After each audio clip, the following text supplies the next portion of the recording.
여러분 안녕하십니까, 한자랄입니다. 전국적으로 유명한 거시기는 잘 아시지만 그 동생의 머시기라는 동생이 있다는 것은 잘 모르시죠. 미국이 이번에 미국 동부의 사우스 캐롤라이나 주의 앞바다에서 중국이 띄운 머시기를 공대공 미사일로 격추를 했습니다. 왜 그걸 머시기라고 하느냐 하면 중국은 이것을 민용 비행정이라고 그래요. 민용 사람 없을 무자, 무인 비행정,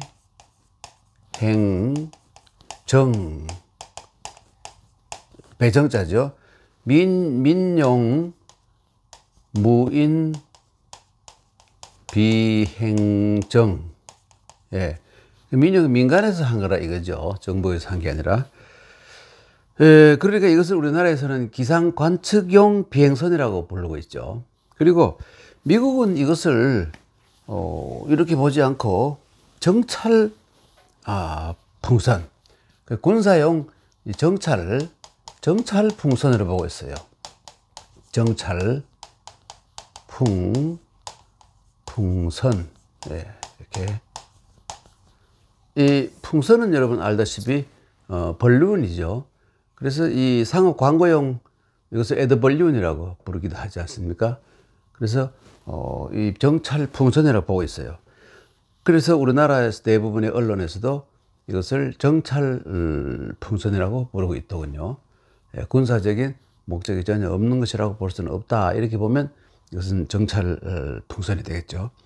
과연 그것이 정체가 무엇인지는 격추된 잔해물을 조사해 보면 알게 될 것으로 생각됩니다.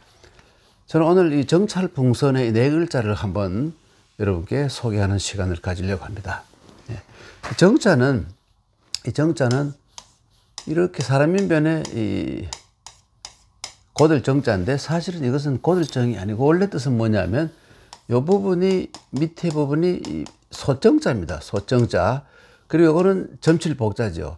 이 복자는 뭐냐면 여러분이 이렇게 된 거북의 복갑, 거북의 배뼈 부근에 이렇게 뜨거운 불을 지져 가지고 이런 이 균열이 생겼을 때 이것을 보고 점을 치는 것이죠. 그래서 이 부분 점칠 복자, 점치다라는 뜻을 가지고 있고, 요거는 점의 한 종류인데 그냥 발음부호로 쓰인 겁니다.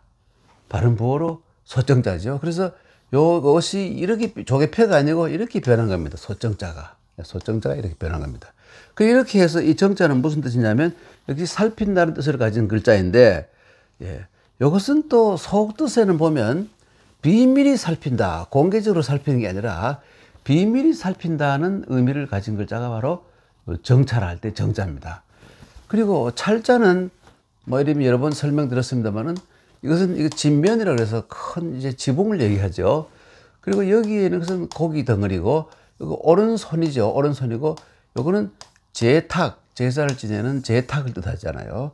요걸 발음을 기라고 하기도 하고 시라고 하기도 하는 건데, 요거는 바로 이것이 고기 육자가 변한 것이, 요거는 오른손 이렇게 변하죠. 그러니까 오른손으로 고기를 들어서 이 제탁에 올려놓고 제사를 지내는데, 그러면 이것은 큰 종묘 같은 큰 종갓집이나 이런 곳이겠죠. 이건 이렇게 해놓고 이걸 제라고 하지 않고 이걸 차례라고 해서 뭐냐면, 이때 이 고기를 올려놓은 것들이 이게 혹시 상하지는 않았는가, 혹은 이게 정갈한가, 혹은 거기에 올라가는 다른 이 제수들이 깨끗한가, 이런 것을 공개적으로 살피는 것을 차례라 그럽니다. 그래서 이것도 정이나 찰이나 다 살피다는 뜻을 가지는데, 정은 비밀이 살피는 것, 찰은 공개적으로 살피는 것, 이런 의미를 가지고 있죠. 풍자 여러분 이렇게 쓰는데요. 이 풍자는 어떻게 된 글자냐면 이 부분이 범자예요. 평범하다는 범자로 쓰이고 있지만 원래는 이것이 뭐냐면 이렇게 생긴 글자예요. 이렇게 생겨가지고 이게 뭐냐면 이게 이 청동기로 만든 이렇게 원래는 이렇게 모양을 가지고, 이게 뭐냐면 반입니다, 여러분. 이렇게 물건이나 뭐 담을 수 있는 반인데 이것이 뒤에 이 글자가 뒤에 변해 가지고 이런 글자로 변해요. 이렇게 변하기도 하고 이렇게 변하기도 합니다. 이 반. 이 똑같은 글자예요. 여러분 뭐 춘향전에 보면 그 이도령이 지었다는 시에 보면 옥반가효 만성고, 이 옥반, 옥으로 만든 그 반에 있는 가효, 아주 아름다운 아주 맛있는 그 이 안주들은 만 백성들의 고름을 짠 것을 만든 것이다 하는 그런 리얼한 그 이 풍자가 들어있죠. 그래서 옥반 할 때 반, 이게 바로 요 부분이 윗부분 요것이 뭐냐면 발음 부호로 쓰인 거예요. 그러니까 이 반자예요. 그래 이 반하고 풍하고 고음이 같았기 때문에 이렇게 쓰인 겁니다. 그 밑에 있는 것은 뭐냐면 이것이 정확히 말하면 이런 거예요. 이렇게 생겨가지고 이렇게 생겨서 이렇게 해서 이게 뭐냐면 고인 옛날 사람들이 상상으로 그렸던 봉새예요. 봉. 예. 그리고 봉새 옆에다가 요 반자를 넣어가지고 이렇게 원래 이렇게 반자 이렇게 해서 요거 발음기호로 들어가고 이것이 세 봉자 들어가. 이것이 합쳐져서 어떤 모양이 되느냐 하면 이렇게 되고요. 원래는 이렇게 봉새를 이렇게 그려 놓았는데, 봉새는 여러분 알다시피 상상의 동물이고 상상의 이 세고해서 이 그림이 왔다 갔다 하잖아요. 그래서 이것을 아예 이 글자를 세조자로 바꿔버렸어요. 세조자로. 봉도 세 중에 하나이기 때문에. 그래서 여기에 이렇게 되면 이것 위에 그것은 발음 부호고 이게 봉자가 되는 건데, 이 발음풍은 사실은 이것과 또 같은 글자입니다. 같은 글자예요. 이거 벌레충이 아니고 원래는 요 봉 이것이 들어갔던 것이 벌레충처럼 변한 것이에요.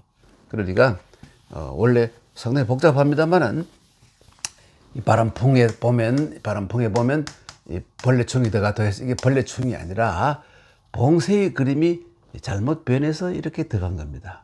요즘은 중국에서는 이 봉자 이렇게 쓰지 않고 아예 이렇게 풍자를 이렇게 쓰죠. 봉자는 이렇게 써버리고, 이게 봉자이고 이건 풍자입니다. 이거는 간화자에서 이렇게 쓰고 있어요. 예. 그래서 바람풍은 이렇게 되고요. 그 다음에 선자는 말이죠. 이 배주자를, 이 배를 이렇게 옛날에 이렇게 나무를 잘라가지고 이런 모양으로 배를 만들었죠. 그래서 이것이 이렇게 되었다가 이것이 그만 뒤에 변해가지고 이렇게 된 겁니다. 배주자예요. 그런데 어느 지역에서는 이것을 주라고 읽고, 어떤 지역에서는 이것을 선이라고, 어떤 지역을 주라고 읽고, 어떤 지역은 선이라고 읽어요. 그래서 선이라고 읽는 지역에서는 이걸 두고 이대로 둘 수 없기 때문에 이렇게 발음 부호이기도 하고 의미도 달려있는 거. 이게 뭐냐면 계곡에 물이 흐르는 고이는 것이고, 윗부분은 이것이 뭐냐면 물이 흐르는 장면이에요. 그러니까 알고 보면 이 글자는 이 곡자하고 거의 같은 글자예요. 곡자가 같은 글자입니다. 그러니까 계곡에 배를 띄워서 배가 왔다 갔다 하고 있다, 이런 의미로 가지고 이렇게 해서 배선자를 또 만들어냈다는 겁니다. 그래서 다시 말하면 중국의 어느 지역에서는 배를, 우리말로 하는 배를 주라고 부르고 어느 지역에서는 선이라고 부르기 때문에 이것을 그 선자를 다시 또 만들어서 발음 보호 역할도 하면서 의미도 들어가 있는 선자를 만든 겁니다. 오늘은 간략하게나마 정찰풍선 네 글자에 대해서 살펴보았습니다. 여러분 다음 시간에 또 뵙겠습니다. 안녕히 계십시오.